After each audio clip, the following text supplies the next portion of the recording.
Assalamualaikum warahmatullahi wabarakatuh. Kami dari kelompok 7 yang beranggotakan Aihaniati Briliana, Cinta Janitra Jihan, Mutiara Suami Kartika, dan Sundari. Di sini kami akan menjelaskan beberapa materi, yaitu yang pertama ada hakikat dan tujuan menulis, yang kedua ada jenis-jenis menulis, yang ketiga metode, yang keempat teknik-teknik, dan yang kelima tahap dan strategi menulis. Yang pertama, hakikat dan tujuan menulis. Apa yang terlintas di pikiran teman-teman apabila mendengar kata menulis? Nah, secara garis besar, menulis merupakan kegiatan menuangkan ide secara sistematis dalam bentuk simbol-simbol yang telah kita kenal, yaitu huruf. Atau dengan kata lain, menulis merupakan aktivitas memikirkan, menggali, dan mengembangkan suatu ide dan menuangkan ke dalam bentuk tertulis. Menulis tidak hanya sekedar merangkai kata-kata. Penulis perlu paham tentang tujuan menulis sebelum akhirnya tercipta sebuah karya sastra yang indah. Berikut ini ada beberapa tujuan menulis. Yang pertama, memberikan informasi. Memberikan informasi tentang sesuatu baik berupa fakta, peristiwa, pendapat, pandangan, dan data kepada pembaca. Yang kedua ada mendidik. Mendidik adalah salah satu tujuan dari komunikasi melalui tulisan.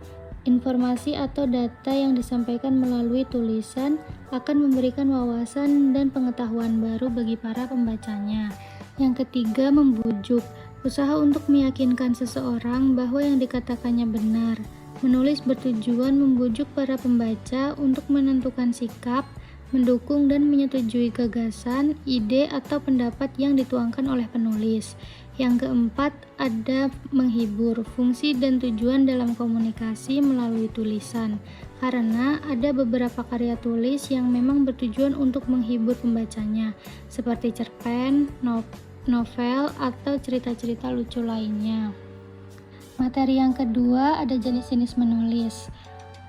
Yang pertama, deskripsi, menulis dengan menceritakan keadaan yang sesuai dengan keadaan sebenarnya, sehingga pembaca dapat merasakan keadaan yang nyata.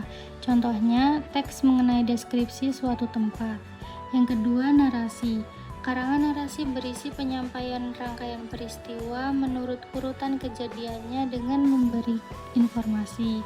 Contohnya seperti novel, dongeng, dan fable. Yang ketiga ada eksposisi. Dalam penulisan eksposisi, tulisan yang disajikan merupakan informasi yang berupa data faktual atau suatu analisis data. Contohnya seperti data faktual dari kasus virus COVID-19. Yang keempat ada argumentasi. Argumentasi ditulis untuk memberikan alasan, memperkuat, atau menolak suatu pendapat, pendirian maupun gagasan seseorang. Yang ketiga adalah metode dalam keterampilan menulis. Yang pertama adalah pemecahan masalah atau problem solving. Penggunaan metode dalam kegiatan pembelajaran dengan jalan melatih siswa menghadapi berbagai masalah, baik itu masalah pribadi atau perorangan maupun masalah kelompok untuk dipecahkan sendiri atau secara bersama-sama. Yang selanjutnya ada picture and picture, yaitu suatu metode belajar yang menggunakan gambar dan dipasangkan atau diurutkan menjadi urutan yang logis. Yang selanjutnya ada example non-example, yaitu adalah metode belajar yang menggunakan contoh-contoh, dan contoh-contoh itu dapat dibuat dari kasus atau gambar yang relevan dengan KD. Metode yang keempat adalah metode langsung. Metode ini dirancang secara khusus untuk mengembangkan belajar siswa tentang pengetahuan prosedural dan pengetahuan deklaratif yang terstruktur dengan baik dan dapat dipelajari selangkah demi selangkah. Sedangkan metode yang kelima adalah metode sugesti imajinasi. Metode ini merupakan metode pembelajaran menulis dengan cara memberikan sugesti lewat lagu atau merangsang imajinasi siswa. Yang keempat ada teknik-teknik menulis. Pertama, ada teknik pancingan kata kunci. Teknik pancingan memiliki arti tersendiri, yaitu cara yang dipilih guru untuk merangsang kreativitas siswa supaya kemampuannya bisa terlatih.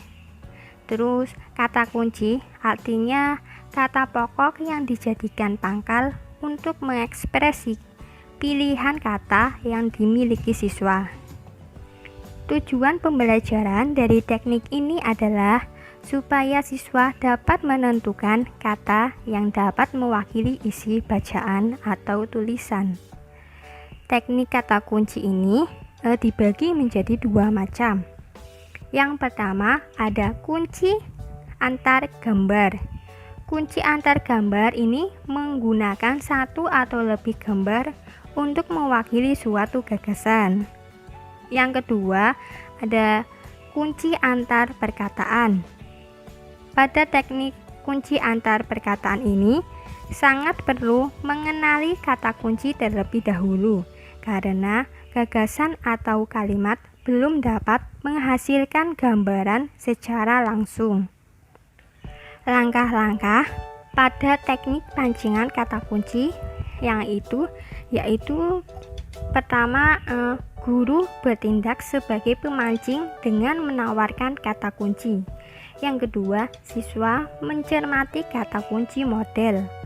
Yang ketiga, siswa mengembangkan kata kunci dalam baris. Yang keempat, siswa mengembangkan kata kunci dalam bait.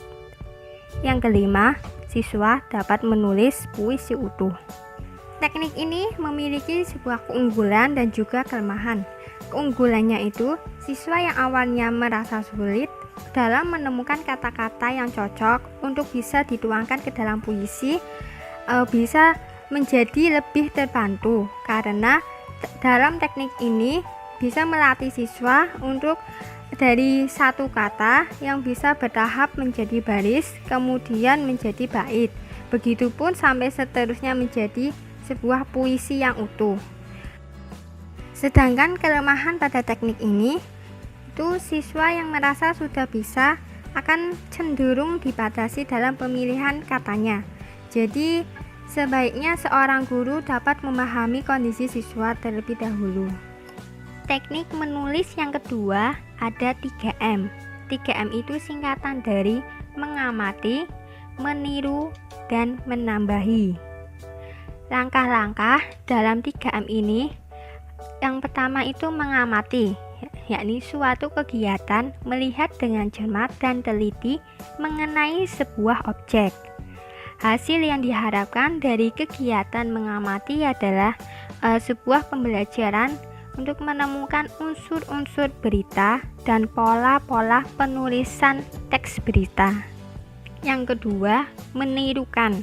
Dalam konteks pembelajaran ini bukan diartikan sebagai kegiatan menjiplak, tetapi mencantumkan harus ada unsur dalam teks berita dan pola-pola penulisan teks berita sehingga siswa dapat menulis teks berita dalam berbagai pola dan variasi.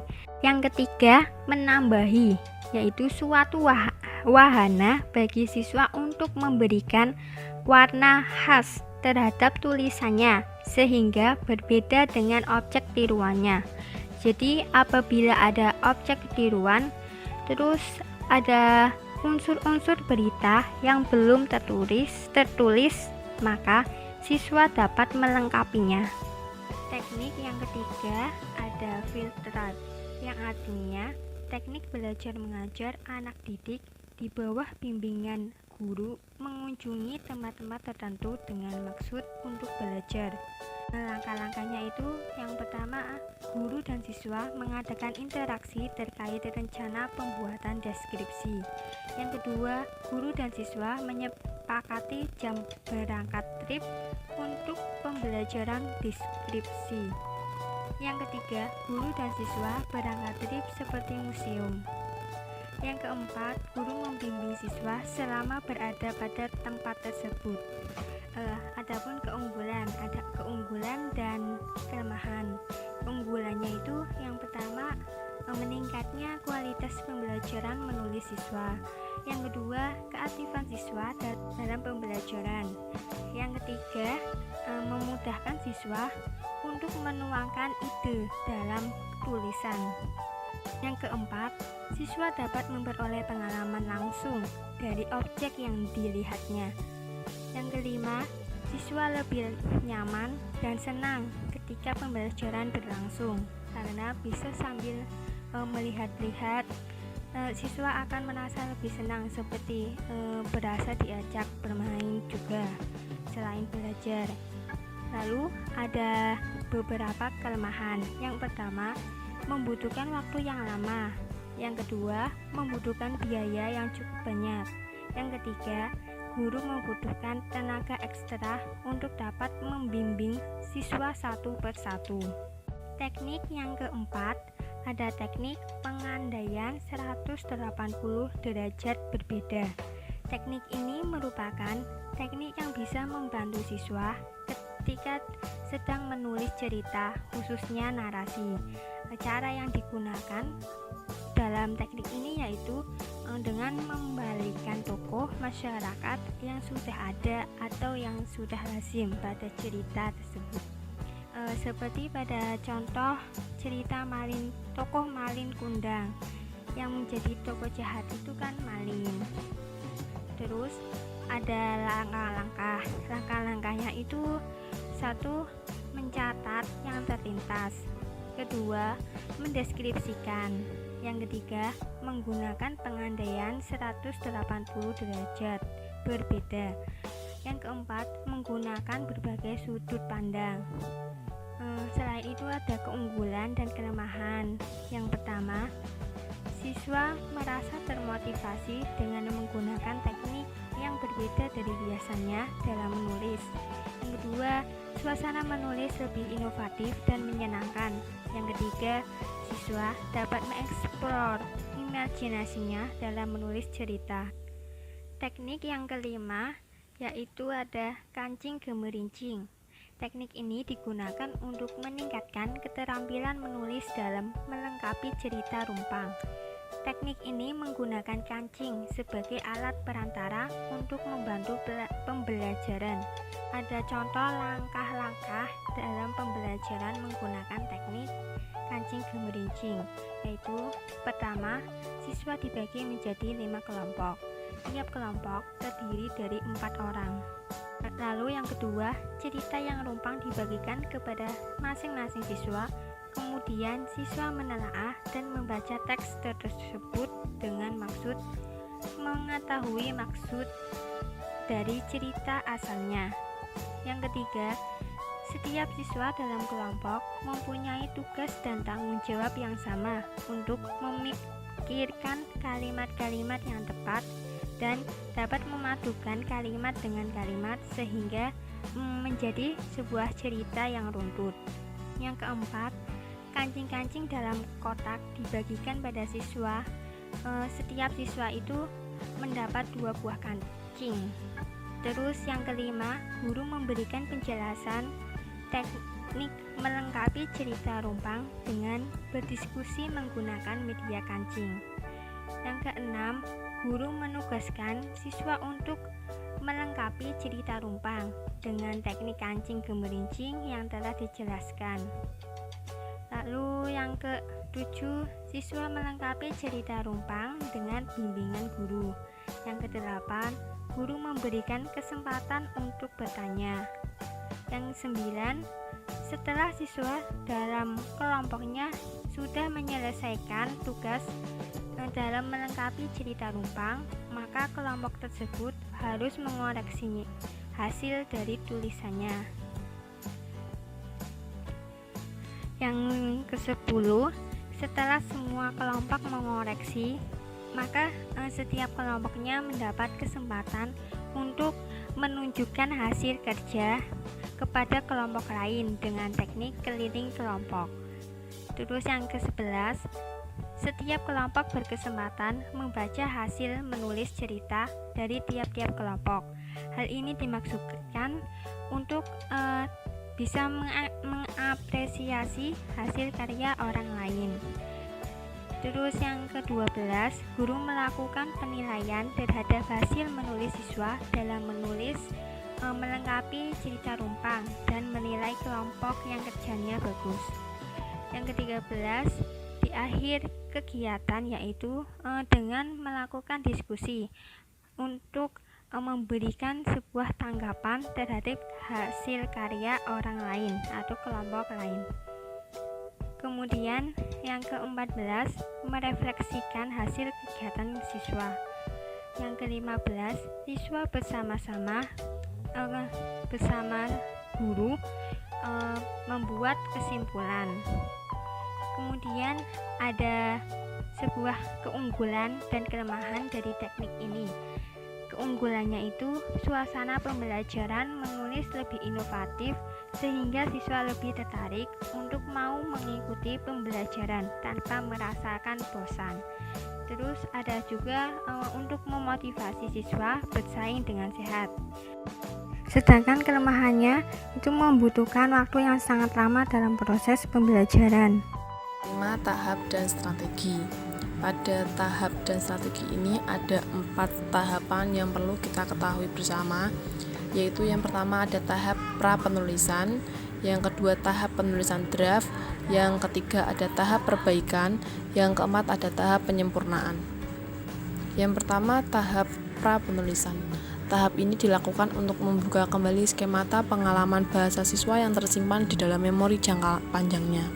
Pada tahap ini ada 5 strategi yang perlu kita ketahui bersama, yaitu ada 1 strategi curah pendapat atau brainstorming, yang kedua ada strategi bercerita atau telling, yang ketiga ada strategi amati gambar atau looking picture, yang keempat ada strategi organisasi gagasan atau organizing ideas, yang kelima strategi jawab pertanyaan atau answering the question. Yang kedua ada tahap penulisan draft. Tahap penulisan draft merupakan kegiatan menuangkan atau menuliskan ide atau gagasan dengan menggunakan lambang bunyi bahasa tulis. Pada tahap ini ada strategi yang perlu kita ketahui, yaitu 1. Strategi tulis bersama, yang kedua strategi tulis pasangan, yang ketiga strategi tulis individual. Yang ketiga ada tahap perbaikan.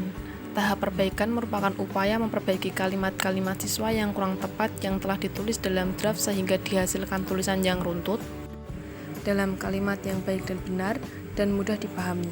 Strategi ini yang diterapkan pada tahap ini antara lain strategi baca individual, strategi baca kelas, dan strategi pertemuan individual. Yang terakhir ada tahap penyempurnaan. Tahap penyempurnaan adalah tahap untuk menyusun dan menulis kembali karangan.